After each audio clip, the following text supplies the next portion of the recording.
our reading of the Qur'an, Baqara Surah 2, Part 2, starting on verse 170.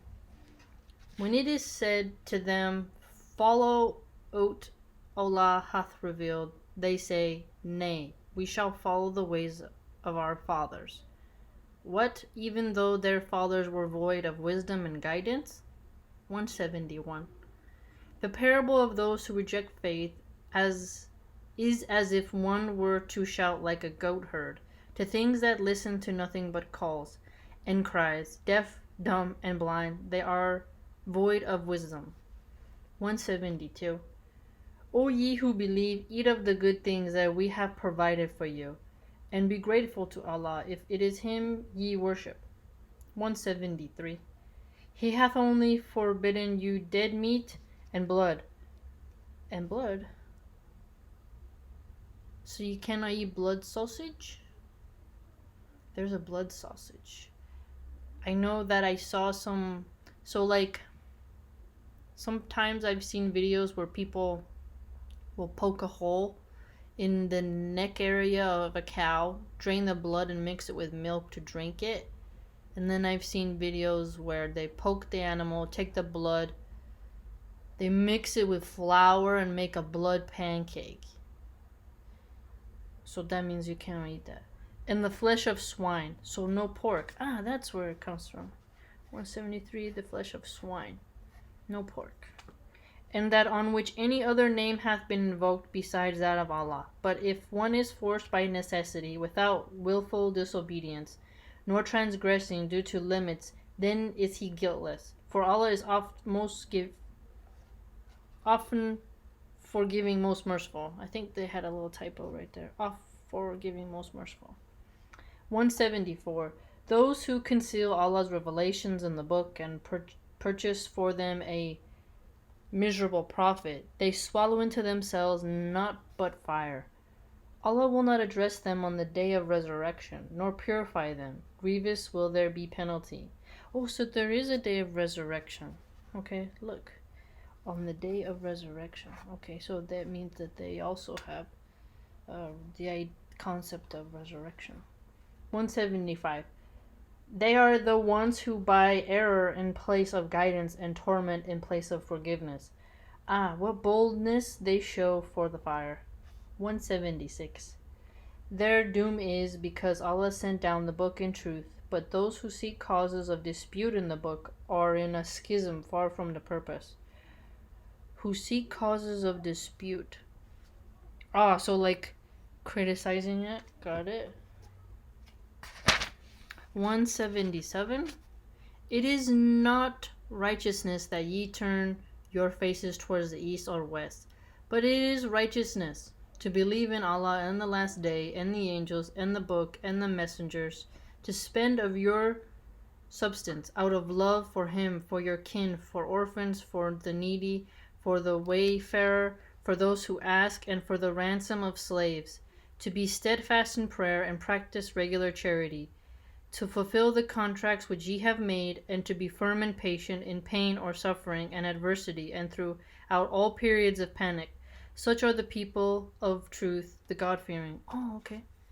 So we got to spend your money out of love for Allah, for your kin, so your people, for the orphans, for the needy, for the poor, for the wayfarer. I think that's people who travel on boat or hitchhike, I think. For the ransom of slaves. That's really cool. So it's actually like abolitionists. Like for the ransom of slaves, like you can spend your money to help pay the ransom of a slave so they can be free. To be steadfast in prayer and practice regular charity. So practicing regular charity. Fulfill your contracts which ye have made. So you have to keep your word to your contracts. That's important. And to be firm. To not be like easy breezy. And patient. Not to be impulsive. And you have to be patient and firm even when you're going through pain and suffering and adversity and through panic. Interesting. Okay. 178. O ye who believe, the law of equality is prescribed to you in the cases of murder, the free for the free, the slave for the slave, the woman for the woman. But if any remission is made by the other of the slain, then grant any reasonable demand, and compensate him with handsome gratitude. This is a concession and a mercy from your Lord. After this, whoever exceeds the limit shall be in grave penalty. 179. In the law of equity there is saving of life to you. O ye men of understanding, that ye may restrain yourselves. 180. It is prescribed when death approaches any of you, if ye leave any goods, that ye make a bequest to parents and the next of kin, according to reasonable usage. This is due from the God-fearing. 181. If anyone changes the bequest after hearing it, the guilt shall be on those who make the change, for Allah hears and knows all things. So he's talking about a will. He's talking about a will. How you divide up your goods when you die in reasonable usage, so dividing it fairly amongst them. And if someone changes the will after you're dead, it it's like the guilt is on them, like they'll be punished in accord. In America, it's when people fight over the wills, it's really common now, especially if you're wealthy. I remember there was this lady, her name was Annie D. Call, and she was a very good dog show lady, and she had a lot of champion dog lines, and she had a massive estate, and she had a cherry orchard, and she only had one son. And I remember when she was dying, she was always very kind to me. She just let me pick cherries in her yard. She was very good friends with my grandma. And we used to visit her like all the time, and she died in her 90s. So like when she was dying, she had a hospital bed in her living room, right? She had the blessing to be able to die in her own home and not die in an old folks home. She was a tough lady. She had broke her hip 6 times, and when she was dying, though, she had like kidney failure, so the hips didn't get her, and she had slid on ice, so yeah, she was a tough cookie. But when she was dying, it's like the vultures kind of come. Like, she had one son, her son was kind of a failure, and you could hear how like people are bickering, like, oh, look at that, what is that, or what does she have over there? It's like you can hear little whispers. I was very young, but I could hear whispers of like, oh, look at that, what's gonna be this? Oh, God. And it's sad when you see how people start salivating at the death of someone who's wealthy and how they want to take everything. And that, like, imagine, I bet you they took things from her home that were not included in the will.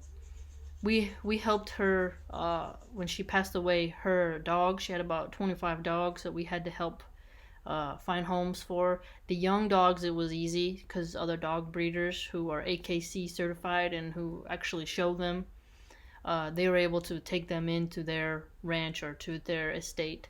And but my grandma took in all the old dogs because nobody wanted the old dogs. I remember one of them was named Patches, and she was a grumpy dog. She was like just it's a mean dog. But she was little, and like she just, when you walk into the room, she's like, rah, rah, rah, rah. We're like, but this reminded me of that. Like, just reading it, that's the only time I've ever got to see somebody bicker over a will, and like where people act like, oh, this person's dying, we're gonna get some things, and it's pretty sad.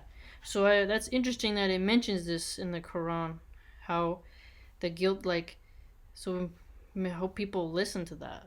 That'd be scary. When rich people die, the kids, they fight over the property. So I can understand why there would definitely be a need to have something addressing that in a text.